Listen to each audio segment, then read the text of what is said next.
Laicismo, un compromiso masónico. Para conocer el porqué del laicismo hay que entender la Ilustración. Soy José Félix Moreno, director general del Instituto Laico de Estudios Contemporáneos de Venezuela, institución esta que está comprometida en la divulgación del pensamiento laico en todo el país. Para esto nos hemos propuesto la creación de unos videos promocionales que desarrollen el tema del laicismo desde sus orígenes hasta la época actual. Analizaremos el pensamiento de Rousseau, de Montesquieu, de Voltaire. Veremos entonces cómo la Ilustración es la madre, según nuestra investigación documental, del movimiento laico. Para este tema hemos invitado al doctor Silva Márquez, quien es uno de nuestros exponentes en esta materia. Escuchemos al hermano Silva Márquez. La concepción que tenemos nosotros de la divinidad ha servido a través de los siglos para frenos, mutaciones, castigos, revanchismo. Durante la existencia de la humanidad, la figura de Dios, la invocación de Dios, ha creado los frentes más disímiles para que el hombre establezca su posición. Hace muchos años se han creado corrientes filosóficas que han invadido la teología para definir la potestad de esa gran divinidad.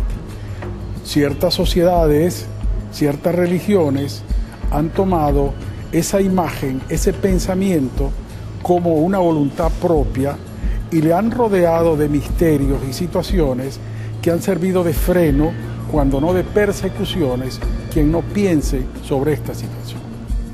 El siglo XVIII marcó el final de toda una época, la del antiguo régimen, caracterizado por una sociedad jerarquizada, dividida en estamentos, nobleza, clero y pueblo llano, un sistema político, absolutismo monárquico, una economía centrada en la agricultura y los gremios y la prevalencia casi absoluta del poder papal, dando paso a la Ilustración. Las características que mejor definen a la Ilustración son confianza en el poder de la razón, el entusiasmo por las ciencias útiles, la esperanza en el progreso y una actitud crítica. Para los ilustrados o iluminados del siglo XVIII, la idea de progreso supone que el hombre, guiado solo de su capacidad de raciocinio, promoverá el avance, el progreso de la civilización, que habrá de llevarle a la felicidad. El masón, como un hombre libre pensador, no puede atarse a fe jurada que comprometan su desarrollo espiritual ni su posición ante su conciencia, ante su voluntad. Cuando nosotros nos vamos a las partes confesionales, nos estamos limitando nuestro horizonte de hombres que pensamos en un poco más allá que en la confesión. Entre 1751 y 1765 se publica en Francia la primera enciclopedia de Denis Diderot y Jean d'Alembert, que pretendía recoger el pensamiento ilustrado. Querían educar a la sociedad porque una sociedad culta que piensa por sí mismo era la mejor manera de asegurar el fin del antiguo régimen. Eran de la idea que el absolutismo son dictaduras que se basan en la ignorancia del pueblo para dominarlo. En su redacción colaboraron otros pensadores ilustrados como Montesquieu, Rousseau y Voltaire.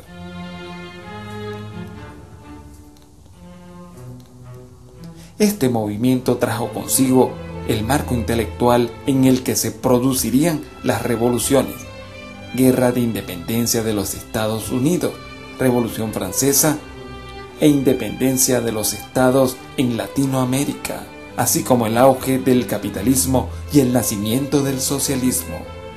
En la música estaba acompañado por el movimiento barroco y en las artes por el movimiento neoclásico. Prominentes filósofos ilustrados como Voltaire y Jean-Jacques Rousseau cuestionaron y criticaron la misma existencia de instituciones como la Iglesia y el Estado. Siempre el masón ha ido por el camino de la evolución. no de la creación.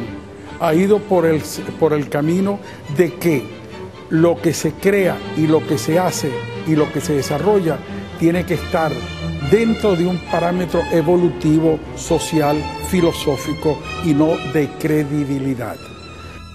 La mayor parte de los ilustrados de su tiempo aceptaron la existencia de un Dios, deducible desde la inteligencia, como creador y ordenador del universo, el gran arquitecto. Se trataba de un ser supremo que no interfería en la vida de los hombres, no les hablaba y tampoco les imponía incómodos designios que a su vez eran interpretados por los reyes o papas.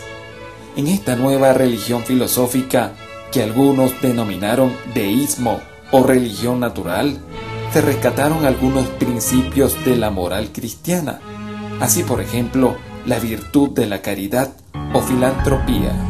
Cuando nosotros hablamos de deísmo, hablamos de un principio inmenso, extraordinario, totipotente, que tiene a arropar toda la credibilidad humana, todos los hombres dotados de buen espíritu y con una sensatez sobre lo que es la divinidad, lo que es la espiritualidad. Entre las nuevas ideas divulgadas en el siglo de las luces, encontramos autores que defendieron revolucionarios conceptos políticos, como Montesquieu y su división de los poderes, o Rousseau con sus teorías de la soberanía nacional y la voluntad general. También hallamos partidarios de nuevas formas económicas, como el británico Adam Smith, padre del liberalismo económico, y entre los filósofos más destaca Voltaire.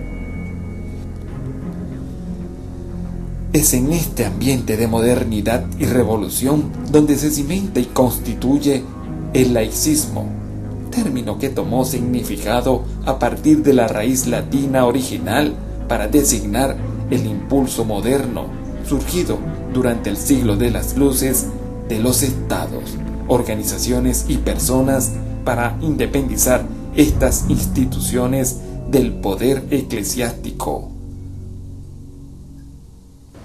El laicismo viene a complementar lo que le falta al deísmo para nosotros orientarnos hacia una mejor vida, hacia un mejor pensamiento, hacia una más actitud racional. Por eso decimos nosotros evolución y no creación. Era el deseo de los laicistas limitar la religión al ámbito privado, particular o colectivo de las personas y permitir mejores condiciones para la convivencia de la diversidad religiosa, poniendo al Estado de árbitro y como reglas del juego los derechos humanos. El movimiento laicista afirma que la laicidad es un principio indisociable de la democracia, porque las creencias religiosas no son un dogma que deban imponerse a nadie ni convertirse en leyes. Un Estado laico de esta forma pretende alcanzar una mejor convivencia al ordenar las actividades de los distintos credos, asegurando la igualdad de todos ante la ley, y en muchos casos sirviendo como herramienta para someter el sentimiento religioso, pretendiendo así anteponer los intereses generales de la sociedad civil sobre los intereses particulares. En otros campos más específicos, por ejemplo la educación, se usa el término de educación laica cuando se defiende la enseñanza pública o privada, manteniendo la independencia de la misma respecto a cualquier creencia o práctica